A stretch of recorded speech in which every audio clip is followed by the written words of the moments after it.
요한복음 21장 12절로 18절 말씀입니다. 요한복음 21장 12절로 18절까지 말씀을 우리 교독으로 천천히 한 절 한 절 나누어 읽겠습니다. 예수께서 이르시되 와서 조반을 먹으라 하시니 제자들이 주님이신 줄 아는 거로 당신이 누구냐 감히 묻는 자가 없더라. 예수께서 가셔서 떡을 가져다가 그들에게 주시고 생선도 그와 같이 하시니라. 이것은 예수께서 죽은 자 가운데서 살아나신 후에 세 번째로 제자들에게 나타나신 것이라. 그들이 조반 먹은 후에 예수께서 시몬 베드로에게 이르시되 요한의 아들 시몬아 내가 이 사람들보다 나를 더 사랑하느냐 하시니 이르되 주님 그러하나이다. 내가 주님을 사랑하는 줄 주께서 아시나이다. 이르시되 또 두 번째 이르시되 요한의 아들 시몬아 내가 나를 사랑하느냐 하시니 이르되 주님 그러하나이다. 내가 주님을 사랑하는 줄 주님께서 아시나이다. 이르시되 내 양을 치라 하시고 세 번째 이르시되 요한의 아들 시몬아 내가 나를 사랑하느냐 하시니 주께서 세 번째 내가 나를 사랑하느냐 하심으로 베드로가 근심하여 이르되 주님 모든 것을 아시오매 내가 주님을 사랑하는 줄을 주님께서 아시나이다. 예수께서 이르시되 내 양을 먹이라. 내가 진실로 진실로 내게 이르노니 내가 젊어서는 스스로 띠뛰고 원하는 곳으로 다녔거니와 늙어서는 내 팔을 벌리리니 남이 내게 띠띠우고 원하지 아니하는 곳으로 데려가리라. 아멘. 예수님은 우리 개인의 죄 그리고 우리 모든 인류의 죄를 위하여 십자가에서 죽으셨고 또 죽음으로부터 3일 만에 부활하신 줄로 믿습니다.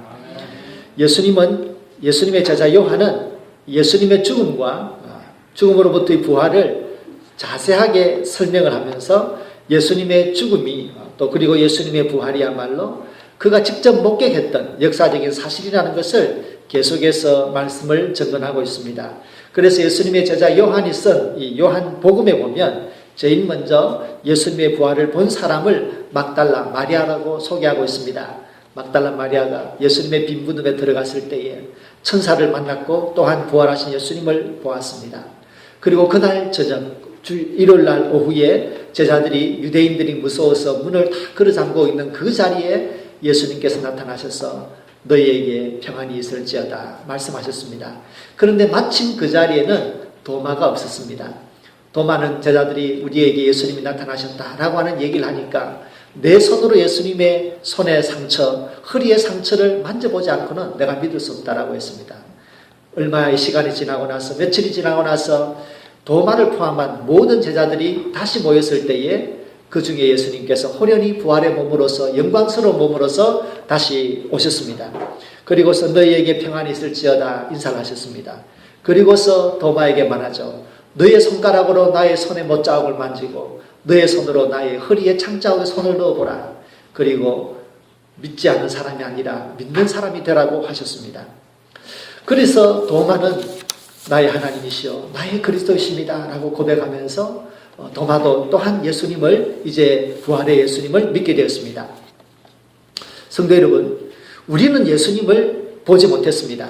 그러나 예수님께서 도마에게 하셨던 그 말씀처럼 본 자가 아니라 보지 않고 믿는 것이 복되다 하였습니다. 우리들도 마찬가지입니다. 우리들의 믿음이 결국에는 눈으로 보고 예수님을 믿는 것이 아니라 말 그대로 우리는 하나님의 말씀을 듣고 그 말씀을 믿음으로 우리는 예수님의 자녀가 되었습니다. 이 믿음이 복되다고 하셨습니다. 예수님의 죽으심은 우리 한 분 한 분의 죄를 용서하기 위한 죽으심이었습니다.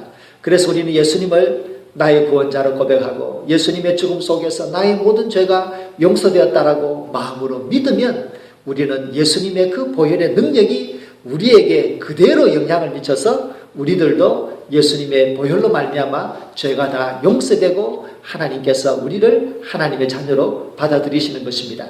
그래서 의심하는 도마조차도 예수님의 부활을 이제 다 믿게 되었습니다. 그리고 그도 이제 하나님의 자녀가 되었고 믿음의 사람이 다시금 되었습니다. 그리고 제자들도 이제 예수님을 다 믿었습니다. 부활을 믿었습니다. 그런데 여기에 한 가지 문제가 생겼습니다. 제자들이 예수님을 3년 동안이나 따라다닌 예수님을 잘 알았습니다. 그리고 예수님의 말씀도 기억하고 있습니다. 예수님의 죽음도 기억했습니다. 그리고 이제는 예수님의 부활도 목격했습니다. 그런데 문제는 그들의 삶이 여전히 그들은 다락방에 갇혀서 바깥에서 눈을 시퍼렇게 뜨고 있는 유대인들과 제사장들과 서기관들을 보면 벌벌 떨면서 그들은 바깥에 나갈 수 없었습니다. 그들은 예수님을 믿었습니다. 부활을 믿었습니다. 그럼에도 불구하고 생각하기를 우리가 예수님의 부활을 믿는다 한들 저 로마 군인들을 어떻게 이기겠느냐.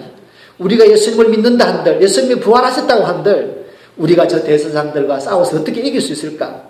그들은 자기 자신 속에 있는 그런 불확실성과 그리고 두려움과 그러한 절망을 여전히 극복하지 못하고 있었습니다.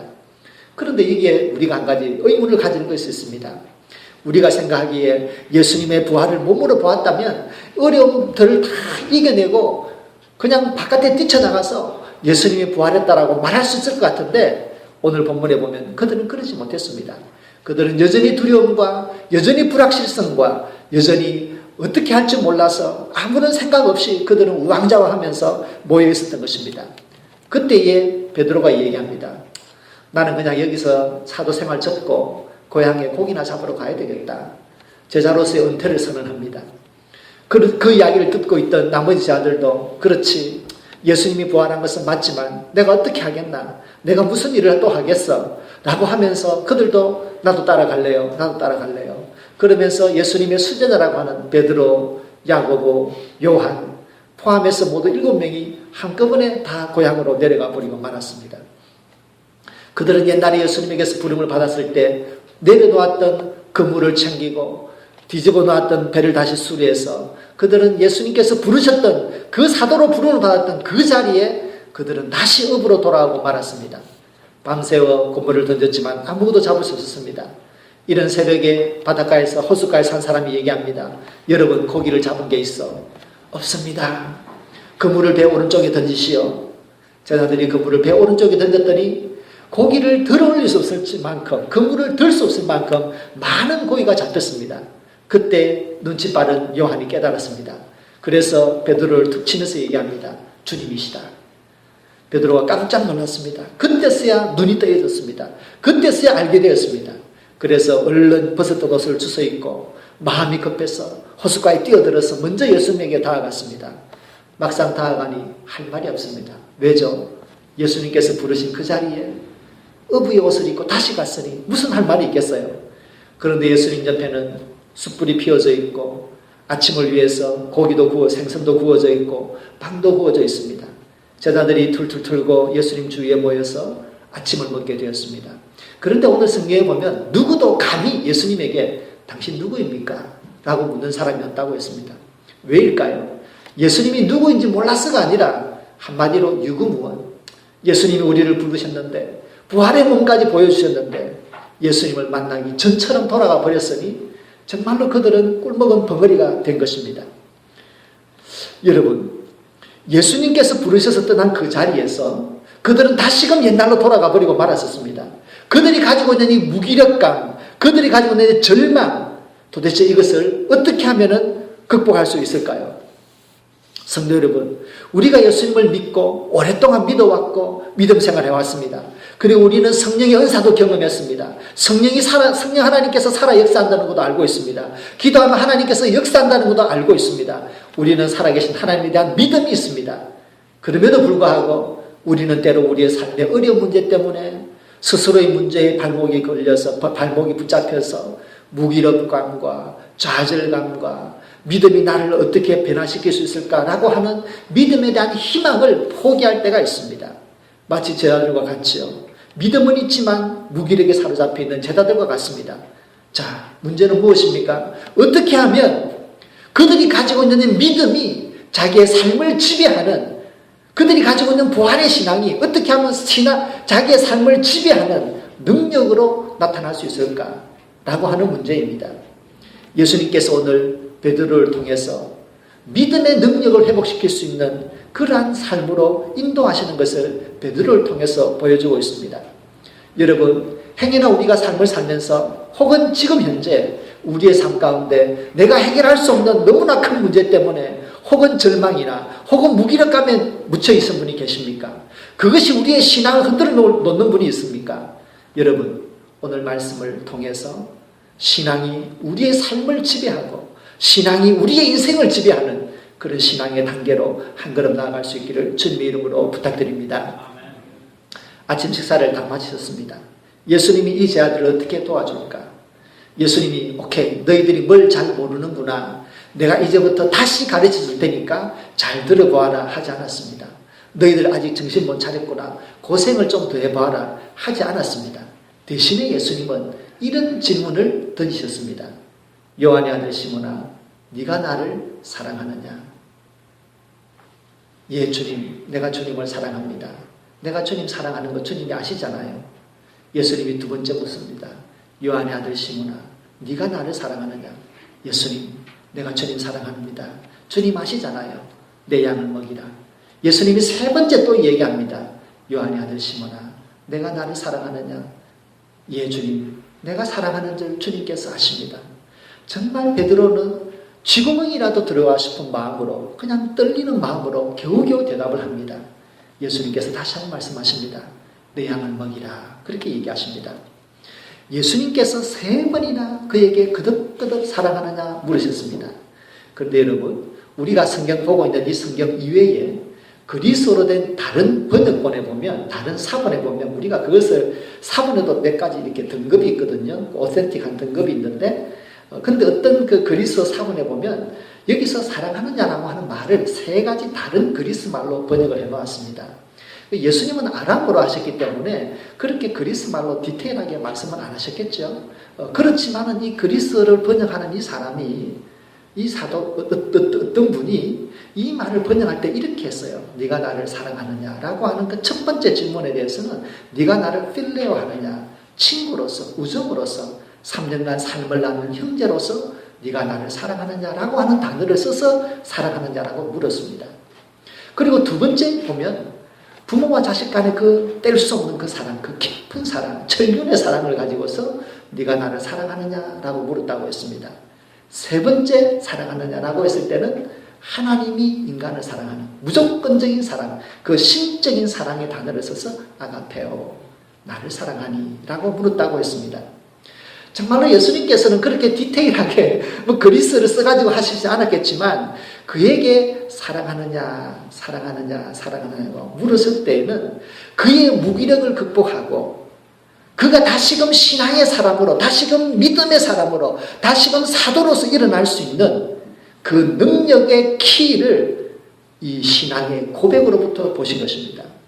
그러면 여러분, 예수님은 사도 베드로에게 예수님에 대한 자기의 신앙을 고백함으로써 나에게 있어서 예수님이 누구인지 자기의 신앙을 고백하게 함으로써 그는 이 무기력의 신앙을 뛰어넘어서 사도로서 하나님의 어린 양을 먹일 수 있고 하나님을 따라갈 수 있는 사도로서 세우기 원하셨습니다. 그러면 여러분, 신앙의 고백이라고 하는 것이 중요한 거예요. 우리는 하나님의 형상대로 창조된 참 거룩한 존재들입니다. 하나님께서 우리에게 언어라고 하는 축복의 도구를 주셨습니다. 언어라고 하는 것은요, 참 신기한 힘이 있습니다. 언어라고 하는 것은 없는 것도 있게 할 수 있고 있는 것도 없게 할 수 있을 만큼 언어는 굉장한 신비한 능력이 있습니다. 우리의 마음은 마치 물과 같습니다. 물 속에 빨간 물감, 파란 물감, 흰 물감, 다 물감을 태우면 나중에는 무슨 색이 된다고 그러죠? 검은색이 된다고 합니다. 그러나 그 속에는 사실은 고유한 색깔이 나름대로 다 숨겨져 있습니다. 마찬가지로 우리의 마음도 마찬가지입니다. 우리의 마음에도 어떨 때는 믿음이 있고 어떨 때는 의심이 있습니다. 어떨 때는 절망이 있고 어떨 때는 희망이 있습니다. 이처럼 인간의 실존은 극단적인 두 개의 마음이 동시에 존재하는 것이 우리의 실존입니다. 우리가 예수님에 대한 믿음이 있다고 해서 우리에게 의심이 있는 것이 없는 것이 아니에요. 우리가 예수님에 대한 말씀을 못 믿는다고 해서 우리가 예수님 자체를 믿지 않는 것이 아닙니다. 이처럼 우리 인간의 마음속에는 우리 자신도 컨트롤할 수 없는 상반되고 모순된 이런 마음들이 있습니다. 그런데 언어라고 하는 것은 이러한 마음을 정리해 줍니다.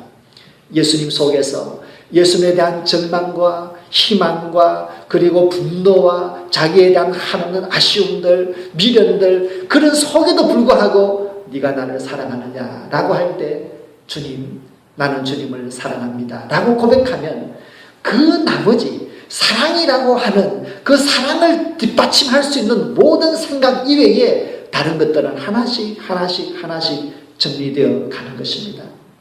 어쩌면 베드로가 3번을 예수님에게 부인했기 때문에 그가 3번이나 예수님을 사랑합니다라고 고백했을 때에 아마 그에게 있는 무거운 죄책감이 사라진지도 모르겠습니다. 예수님의 부활의 몸을 보고서도 이곳에 도망왔는데 그 자리에서 내가 주님을 사랑합니다 고백함으로써 그 무거운 짐, 그 죄송함을 내려놓은지도 모르겠습니다. 자기가 예수님을 죽이라는 사람들에 대한 두려움과 그리고 미래에 대한 불확실성, 이러한 무기력 때문에 사로잡혀 있었지만 내가 주님을 사랑합니다 라고 고백하면서 그의 믿음이 희망을 향해서 일어났는지도 모르겠습니다. 이처럼 신앙의 고백은 우리에게 있어서 혼돈스러운 마음을 정리하고 하나님에게로 신앙의 고백을 향해서 하나로 모으는 힘이 있습니다. 그래서 여러분, 성경에서는 우리 한 인간이 가지고 있는 진실된 신앙의 고백을 하나님은 그것을 전적으로 받아들이십니다. 그래서 여러분, 고백이라는 것이 성경에서 중요하고 구원의 순간에는 고백이 중요한 것입니다. 로마서 10장의 말씀에 보면 이 고백의 중요성을 우리가 함께 이해할 수 있습니다. 로마서 10장 같이 읽겠습니다.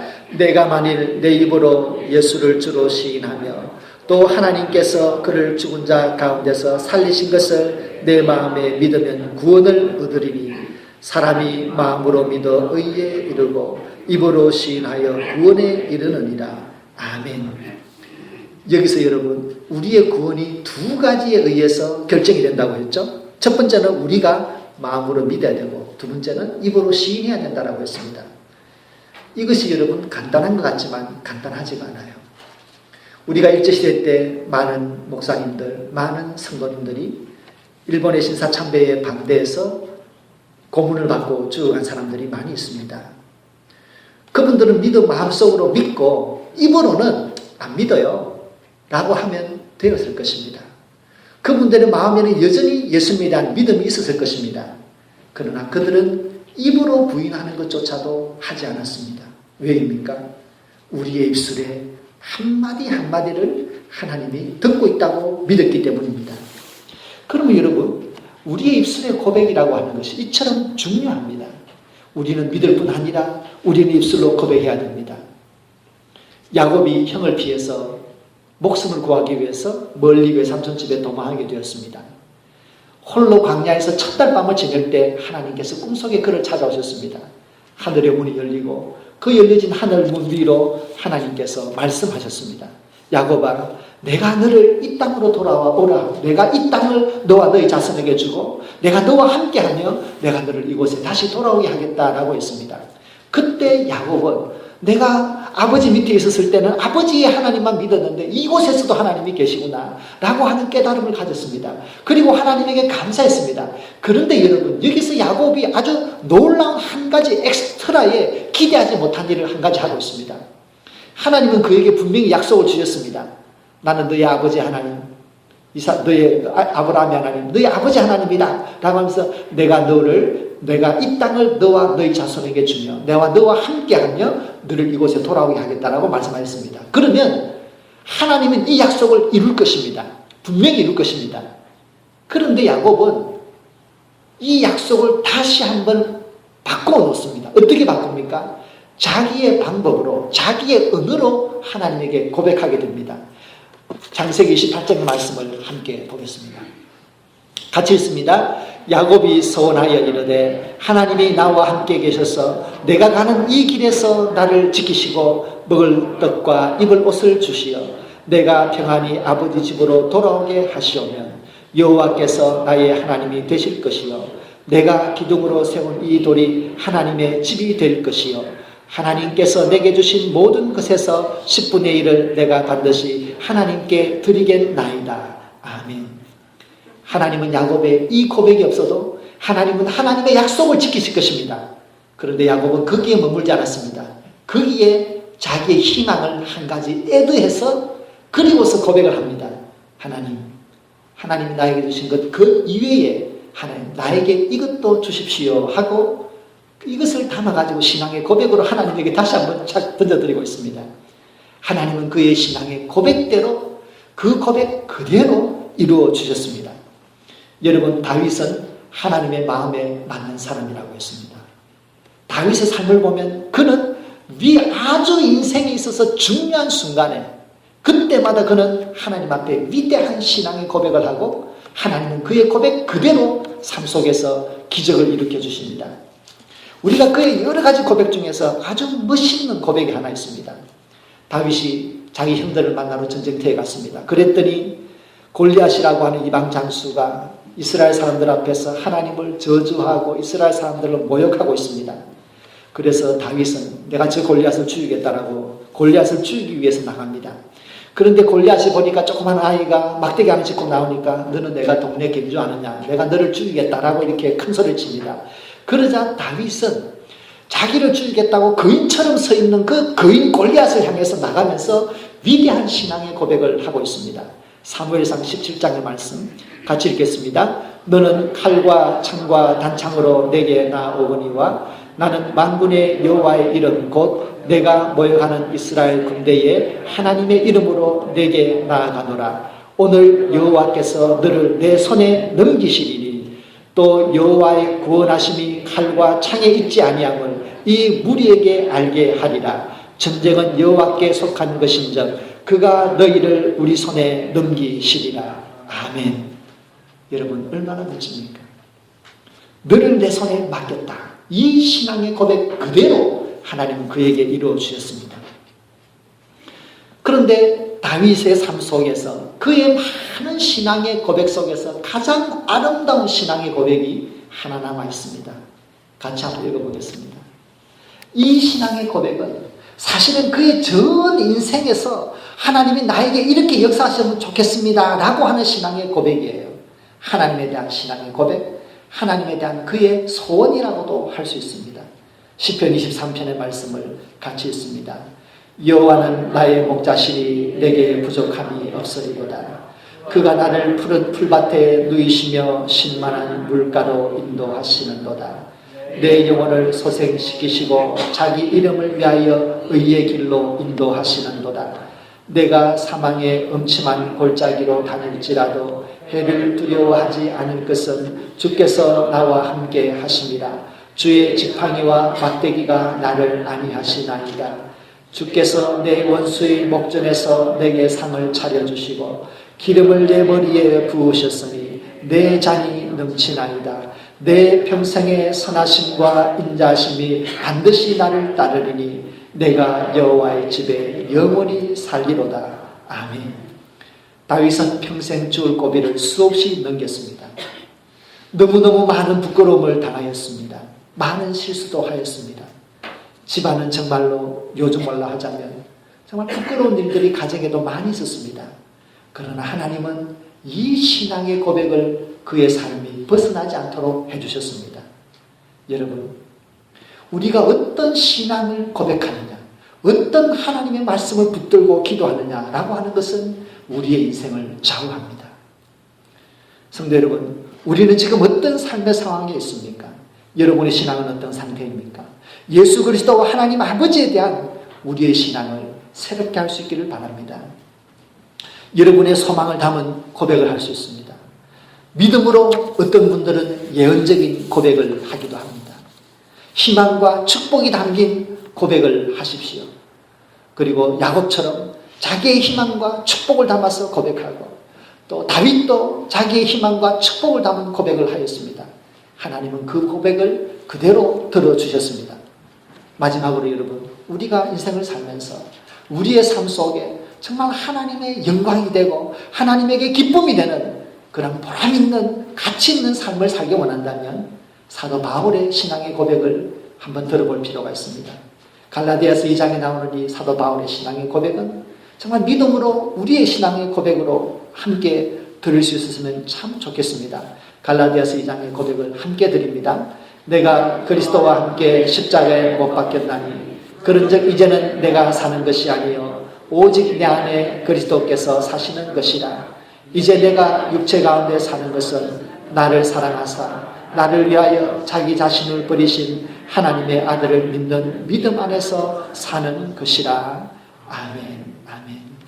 성도 여러분, 예수님은 베드로의 사랑하느냐라고 물으셨을 때 사랑합니다 라고 하는 신앙의 고백을 듣고 난 다음에서 내 양을 먹이라, 나를 따라오너라 하셨습니다. 우리의 신앙을 고백할 때에 하나님께서 우리에게 새로운 삶을 열어줄 줄로 믿습니다. 우리가 예상하지 못한, 우리가 기대하지 못한, 그러나 우리의 신앙 고백 가운데 이루어졌던 모든 고백을 하나님의 선하신 뜻과 그 완전한 지혜 가운데 이루어 주실 새로운 미래를 열어주실 것입니다. 그러면 여러분, 우리는 기도할 때마다 희망을 가지고 우리의 신앙을 하나님에게 고백합시다. 하나님께서 우리에게 새로운 삶을 열어줄 줄로 믿습니다. 우리 이 시간 잠시 함께 기도하는 시간을 좀 가졌으면 좋겠습니다. 이 시간 우리의 삶을 우선 고백하면서 우리의 신앙도 함께 고백하겠습니다. 혹시는 건강이 필요합니까? 우리의 연약한 삶을 고백하면서 하나님의 치유의 은혜를 간구하며 그 하나님을 고백하겠습니다. 혹은 삶의 여러 가지 경제적인 짐을 비롯하여 자녀의 짐들이 있습니까? 우리의 삶의 짐들을 하나님에게 고백하면서 그 짐 가운데 하나님에게 새로운 신앙의 고백을 하나님에게 드리겠습니다. 하나님은 좋으신 아버지이십니다. 예수 그리스도를 주실 때 우리에게 하늘에 속한 모든 신령한 은혜를 주시겠다고 하셨습니다. 우리 시간, 우리의 삶과 우리의 신앙을 하나님에게 고백하면서 우리 부활절을 맞이하면서 새로운 신앙, 새로운 삶을 살 수 있도록 하나님께 기도하는 시간을 가지겠습니다. 이 시간 함께 기도드리겠습니다. 하나님 아버지, 도와주십시오. 하나님 아버지, 우리에게 성령의 은사와 충만을 허락해 주십시오. 하나님 아버지, 우리에게 부흥의 은혜를 부어주시옵소서. 하나님 아버지, 이 시간 믿음으로 하나님에게 삶을 고백하며 새로운 희망을 고백하는 성도님들에게 하나님 삶 속에 새로운 은혜를 부어주시옵소서. 하나님, 우리의 신앙의 고백이 하나님의 선하신 뜻과 그 완전한 지혜 가운데 이루어지기를 원합니다. 또 그렇게 될 줄로 믿습니다. 하나님 아버지, 모두 더 고백드리는 우리 성도님들의 삶 속에 새로운 하나님 미래를 열어주시옵소서. 새로운 시간을 허락하여 주시옵소서. 하나님 아버지, 그리스도 안에서 우리에게 새로운 미래, 새로운 삶을 허락하여 주시기를 간절히 바랍니다. 하나님 아버지, 감사합니다. 우리는 그리스도 안에서 십자가에 못 박혔습니다. 이제는 내 속에 그리스도가 사는 줄로 믿습니다. 이제는 내 속에 하나님의 아들에 대한 믿음이 있는 줄로 믿습니다. 이제는 성령 하나님께서 내 마음속에 동행하여 주시는 줄로 믿으며 감사드립니다. 하나님 아버지, 이 시간 우리의 삶의 어려움들과 삶의 희망을 담아 하나님 앞에 기도하며 신앙의 고백을 드렸습니다. 하나님 아버지, 하나님의 백성들의 신앙의 고백을 결코 땅에 놓치지 아니하시고 다 기억하시고 하나님의 아름다운 섭리와 때 가운데 이루어질 줄로 믿으며 감사합니다. 하나님, 무엇보다도 우리에게 믿음의 부흥 허락하여 주시옵소서. 기도의 은사를 부어 주시옵소서. 우리 교회에 하나님의 부흥의 은사를 부어 주시옵소서. 성도님들의 삶 가운데 예수 그리스도와 함께 하늘에 속한 모든 신령한 은혜를 부어 주시옵소서. 그리하여 믿음이 우리 삶을 지배하며 믿음이 우리의 미래를 지배하게 인도하여 주시옵소서. 하나님 아버지, 예수 그리스도 안에서 우리는 새로운 피조물이라 하였습니다. 주님이여, 우리에게 새로운 시간을 열어주시옵소서. 새로운 미래를 열어주시옵소서. 그리하여 하나님께서 우리를 빚어나가시는 하나님의 은혜가 가득 찬 삶을 살 수 있도록 인도하여 주시옵소서. 예수님 이름으로 기도드립니다.